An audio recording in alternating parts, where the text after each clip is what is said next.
Harry's wife. Part 101.13.5. Have a hug. Hello, I'm H.G. Tudor. The US Sun, with an article by Ed Southgate, tells us, shoulder to lean on. Tender moment, Harry's wife hugs mourner as crowds gather to give best wishes to royals after Queen's death. Harry's wife hugged a mourning fan as she viewed tributes to the Queen. The Duchess of Sussex also shook hands with and collected flowers from the grieving crowds. Harry's wife walked over to a section of the crowd and approached a teenager who was seen putting her hand over her mouth in shock. Or maybe she was preventing herself from saying something unsavory. The pair spoke briefly for a few moments, and Harry's wife could be seen assuring her by putting her hand on her shoulder. The girl then said, "Can I have a hug?" And Harry's wife was seen nodding, before leaning in and giving her a big hug. The Sun reports on this little interaction between Harry's wife and a member of the public. But what's really going on?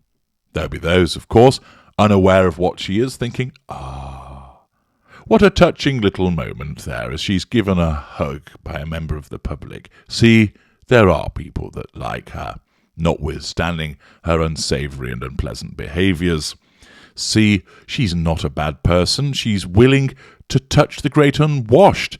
Indeed, not only shake hands with them without wearing gloves, but hug them as well. See, she truly is a Duchess of the people. Well, let us have a look at the clip, and then I'll unravel what's going on for you. Here it comes. Teams around them, knowing the Prince and Princess of Wales's team. At one point, I saw one of their team go over to Meghan and say, "Would you like me to take those flowers from you?" I think there is this sense, look, we're welcoming Harry and Meghan. Whatever's been said, some of it said very recently, whatever's been said and said very publicly in the press. There we are. A short clip. Harry's wife commences with a little chat with the teenager. The teenager, of course, is a tertiary source to her. She doesn't know who she is. Her fuel is therefore of the lowest potency possible as a tertiary source in the fuel matrix hierarchy. However, she is talking to her face-to-face, so it's proximate fuel, and therefore it's the largest amount of fuel that can be provided. Reason being, Harry's wife is drinking in this person's words, the tone, their facial expression, look in their eyes, their body language. So there's all these strands of fuel going towards her. So it's a large amount of fuel in that instance, but of low potency. She's being pleasant towards the tertiary source because the tertiary source is painted white. They've not done anything to threaten control. And therefore, her narcissism, repeatedly scanning when other people are around, is able to determine, is this teenager under control? Yes, she is.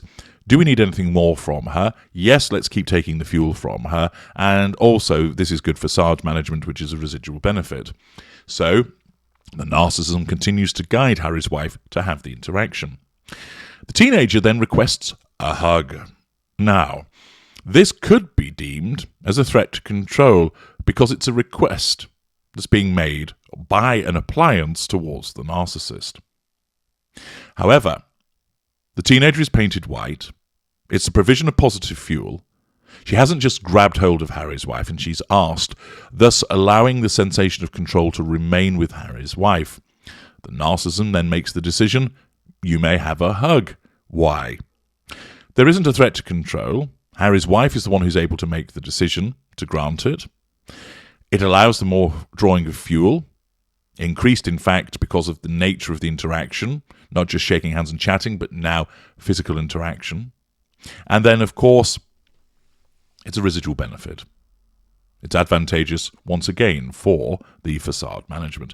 You'll notice that the hug is slightly stiff, and this is representative of the behaviour of the narcissist, whilst, of course, there is a barrier between them so they can't get totally close. Nevertheless, there is still a stiffness in the upper body, which is the demonstrative of the rejection of intimacy of the narcissist. We hate intimacy, and if you want to understand why, do watch my video, The Narcissist's Rejection of Intimacy. I can't stand hugs. In certain instances, I will deliver them, although they'll be short in nature.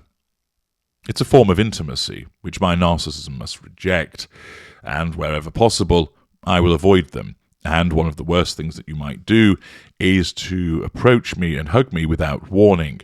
You may end up with a throat punch. Here, Harry's wife delivers the hug, so she receives some positive fuel, and a large amount of it from a low-potency source. All is well. This is also good, of course, for the optics. You may have noticed also in the clip that the infamous blue top lady is casually watching what's going on, but maintains a somewhat unimpressed look and decides that there's something on the ground which is far more interesting than Harry's wife, inviting her friend stood next to her, sunglasses lady, I believe it is. No, it is the lady with the T-shirt, and invites her to have a look at it instead. Harry's wife gets her hug, and then she moves on to denim jacket lady, shaking hands with her, positive fuel, under control, and then engages in conversation with another tertiary source.